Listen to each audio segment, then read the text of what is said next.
नमस्कार, मैं पंडित मनीष अवस्थी, ज्योतिषाचार्य। आप सभी का अपने इस ज्योतिष के चैनल पर स्वागत करता हूं, अभिनंदन करता हूं। देखिए, फरवरी मास में 11 और 12 इन 2 तारीखों में 2 ग्रहों का राशि परिवर्तन हो रहा है। 11 तारीख को बुध ने अपना राशि परिवर्तन किया है। दोपहर 12:56 पर यह मकर राशि को छोड़कर कुंभ राशि में प्रवेश कर गए हैं और 12 तारीख को रात्रि 9:56 पर सूर्य अपना राशि परिवर्तन कर रहे हैं। तो यह दोनों ग्रह इस समय मकर राशि में संचारशील हैं और 11 और 12 इन 2 तारीखों को इन दोनों ग्रहों ने अपना राशि परिवर्तन करते हुए कुंभ राशि में अपना संचार आरंभ किया है। बुध 11 तारीख से लेकर और 27 फरवरी 2025 तक कुंभ राशि में ही संचारशील रहेंगे और जहां तक सूर्य का प्रश्न है, यह 12 फरवरी से लेकर 14 मार्च 2025 तक कुंभ राशि में ही संचारशील रहेंगे। अब कुंभ राशि में ये दोनों ग्रह गोचर करते हुए अपना क्या प्रभाव दिखाएंगे सभी राशियों पर, लेकिन मैं इस वीडियो में कुंभ राशि पर, जिस पर ये गोचर कर रहे हैं, जिनकी जन्म के समय कुंभ राशि है या राशि कुंभ नहीं है तो लग्न कुंभ है, उस पर चर्चा करूंगा। कुंभ राशि या कुंभ लग्न के जातकों पर सूर्य बुध का यह गोचर कुंभ राशि में अपने क्या प्रभाव दिखाने वाला है, इस वीडियो में इसी पर विस्तार से आपको जानकारी देने की चेष्टा करूंगा। देखिए, जन्म पत्रिका में आपके कहीं पर भी 11 नंबर पर अगर चंद्रमा लिखा है तो निश्चित रूप से आपकी कुंभ राशि है, यानी शनि की राशि में आपका जन्म हुआ है। कहीं पर भी जन्म पत्रिका में लग्न कुंडली में अगर लिखा हो, कहीं पर भी 11 नंबर पर चंद्रमा हो तो कुंभ राशि में जन्म माना जाता है। लेकिन अगर राशि आपकी कोई और है परंतु जन्म पत्रिका के प्रथम भाव में यहां पर 11 नंबर लिखा हुआ है तो आपकी कुंभ लगन है, यानी जन्म के समय पूर्वी क्षितिज पर कुंभ राशि का उदय हो रहा था। कहने का मतलब यह है, अगर चंद्रमा कहीं लिखा हुआ है तो आपकी कुंभ राशि है, और अगर राशि कोई और है परंतु लग्न में 11 नंबर लिखा हुआ है तो कुंभ लगन है, और अगर लग्न में 11 नंबर लिखा हुआ है और यहीं पर चंद्रमा बैठा हुआ है तो आपकी कुंभ लग्न है और कुंभ ही राशि है। इस बात का विशेष ध्यान रखिए, यानी कुंभ लग्न और कुंभ राशि एक साथ मानी जाएगी अगर लग्न में ही 11 नंबर पर चंद्रमा बैठा हुआ है, ये ध्यान रखिए। तो चाहे आपकी कुंभ राशि हो चाहे आपकी कुंभ लगन हो, दोनों से आप इस फलादेश को देख सकते हैं, समान भाव से यह प्रभाव आपको मिलने वाला है। अब कुंभ राशि या कुंभ लगन से जो सूर्य हैं वह सप्तमेश होकर लग्न में गोचर करेंगे 12 फरवरी से लेकर 14 मार्च तक। तो पहले इनको ही समझ लेते हैं या क्या फलादेश देने वाले हैं कुंभ राशि या कुंभ लग्न के जातकों को। तो प्रथम केंद्र देह के स्थान पर, यह केंद्र स्थल है और देह का स्थान है, तो प्रथम केंद्र देह के स्थान पर कुंभ राशि पर यानी शत्रु राशि पर, शनि के साथ सूर्य का शत्रुता का संबंध है, इसलिए शत्रु राशि पर संचार करते हुए सूर्य देह के स्वास्थ्य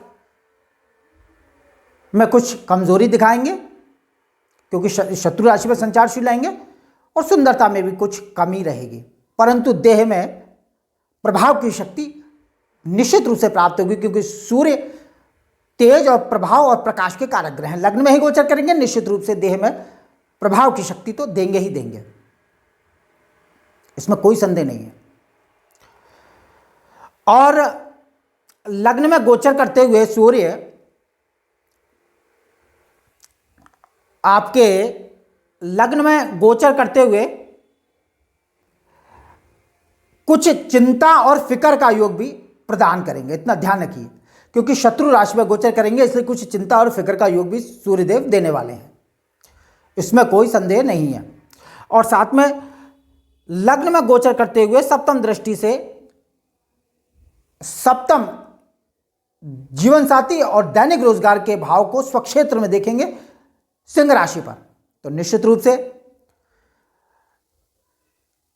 जीवन साथी के पक्ष में शक्ति प्राप्त होगी और दैनिक रोजगार के मार्ग में दैहिक कर्म के द्वारा विशेष सफलता शक्ति देने वाले होंगे और गृहस्थ की दिनचर्या में प्रभाव को भी प्रदान करने वाला यह गोचर सूर्य का होगा। कहने का मतलब यह है कि लग्न में सूर्य जब सप्तमेश होकर गोचर करेंगे कुंभ राशि पर, तो देह के स्वास्थ्य सुंदरता में कुछ कमी करेंगे, परंतु देह में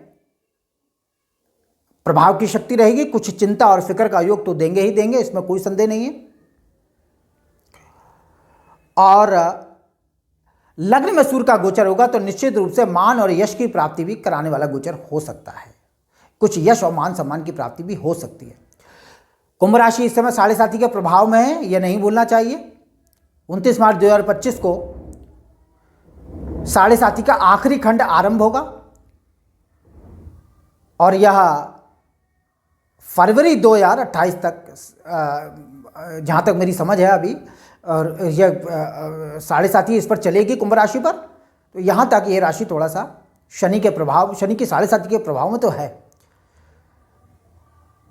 तो यह तीसरा कालखंड इसका आरंभ हो जाएगा, यह आवश्यकता आपको बताना। अब दूसरे ग्रह बुध को ले लेते हैं। बुध कुंभ राशि या कुंभ लगन से अष्टमेश और पंचमेश होकर लग्न में गोचर करेंगे मित्र शनि की राशि पर। देह के स्थान में निश्चित रूप से देह अष्टमेश होने के नाते आयु की शक्ति प्राप्त होगी, पुरातत्व का लाभ देने वाला गोचर होगा। और पंचमेश को गोचर करेंगे, इसलिए संतान पक्ष में सहयोग और मान की प्राप्ति कराएंगे। परंतु अष्टमेश होने के नाते बुध भी थोड़ा सा चिंता और फिक्र का योग प्रदान करने वाले हैं, इसमें कोई संदेह नहीं है। ये दोनों ही ग्रह। और पंचमेश लग्न में गोचर करेगा, इसलिए कुछ विवेक शक्ति का गहन ज्ञान प्राप्त होगा, क्योंकि बुध विवेक शक्ति के स्वामी है। और कुंभ राशि या कुंभ लग्न से पंचमेश होकर लग्न में ही गोचर करेंगे और लग्नेश के साथ इनका गोचर होगा, शनि लग्न में ही गोचर कर रहा है। निश्चित रूप से विवेक की शक्ति का ज्ञान प्राप्ति, यानी कुछ विवेक विद्या विवेक ज्ञान की प्राप्ति भी विशेष रूप से कराने वाला गोचर है। ये छोटा गोचर है, 15 दिनों का गोचर है, परंतु फिर भी कुछ विशेष ज्ञान की प्राप्ति मिलने वाली है। और मान और प्रभाव बुध भी प्रदान करेंगे अपने लग्न में गोचर करते हुए। सप्तम दृष्टि से दैनिक रोजगार और जीवन साथी के स्थान को मित्र दृष्टि से सूर्य की सिंह राशि में देखेंगे, तो स्त्री पक्ष में या जीवन साथी के पक्ष में विशेष शक्ति प्रदान करने वाले होंगे। और कुछ कठिनाइयों के साथ साथ विवेक शक्ति द्वारा, क्योंकि बुध विवेक शक्ति के स्वामी है, रोजगार में सफलता का लाभ प्राप्त होने वाला है। तो कहने का मतलब यह है कि कुछ कठिनाइयों के साथ कुंभ राशि और कुंभ लग्न पर सूर्य बुध का गोचर अच्छा प्रभाव दिखाएगा। कुछ दिक्कतें रहेंगी, इसमें कोई संदेह नहीं है, क्योंकि सूर्य शनि की राशि पर शत्रु राशि पर होंगे और बुध को थोड़ा सा अष्टमेश होने का दोष है, परंतु कुछ हानि लाभ लेते हुए यह गोचर अच्छा फल प्रदान करने वाला है। अब क्योंकि यह राशि 7.5 के प्रभाव में है, इसलिए थोड़ा सा कुछ अच्छे फलों में थोड़ी सी कमी का भान होता रहेगा, लेकिन 7.5 सभी के लिए खराब नहीं होती है। कुछ जातकों के लिए 7.5 बहुत शुभ फलप्रद होती है, अच्छा लाभ देने वाली होती है। 7.5 कालांश में जातक बहुत उन्नति करता है, धन धान्य की समृद्धि प्राप्त होती है और रोजगार में निश्चित रूप से वृद्धि देने वाले होते हैं शनि। हर बार की 7.5 खराब नहीं होती है, हर बार की डैया खराब नहीं होती है, कई बार बताया है मैंने। और बहुत लाभप्रद रहेगी कुछ जातकों के लिए जिनकी जन्म पत्रिका में शनि विशेष अच्छी स्थिति में है। लग्न या राशि से, यानी जिनकी कुंभ राशि या कुंभ लग्न है, उनकी जन्म समय में अगर शनि अच्छी स्थिति में होकर बैठा है, लग्न से तीसरे छठे 11वें स्थान में बैठा है, 10वें भाव में बैठा है, तुला राशि पर बैठा है और शुभ ग्रहों के साथ दृष्टि युति करके बैठा हुआ, निश्चित रूप से तो उन जातकों के लिए जिनकी कुंभ राशि है लाभप्रद 7.5 रहने वाली है और रही है। और लेकिन जिनकी जन्म पत्रिका में शनि मेष राशि का है, नीच राशि का है और पापक ग्रहों के साथ दृष्टि युति करके बैठा हुआ है और अशुभ स्थान में बैठा हुआ है, तो निश्चित रूप से वह साढ़े साती कालांश कष्टप्रद होता है। परंतु शनि के उपाय करिए तो निश्चित रूप से शांति हो जाएगी। तो इस वीडियो में मैंने आपको मोटे तौर पर सूर्य बुध के गोचर का फलादेश बताया। ये 14 मार्च तक रहेगा। 11 फरवरी से लेकर 14 मार्च तक सूर्य बुध कुंभ राशि पर गोचर करेंगे। बुध 27 फरवरी तक ही गोचर करेगा, उसके बाद यह राशि परिवर्तन कर लेगा। लेकिन मैंने दोनों ग्रहों को सम्मिलित करते हुए लग्न में इन दोनों ग्रहों के प्रभाव को अपनी तरफ से समझाने की चेष्टा की है और निश्चित रूप से लग्न का बल बढ़ेगा। तो धन धान्य स्वास्थ्य सुख की प्राप्ति यह गोचर देने वाला है। तो इस वीडियो में इतना ही। मेरा वीडियो अच्छा लगे इसे लाइक करें, शेयर करें, सब्सक्राइब करें। जन्मपत्र का विश्लेषण के इच्छुक हो तो नंबर डिस्क्रिप्शन में मिल जाएगा। नमस्कार।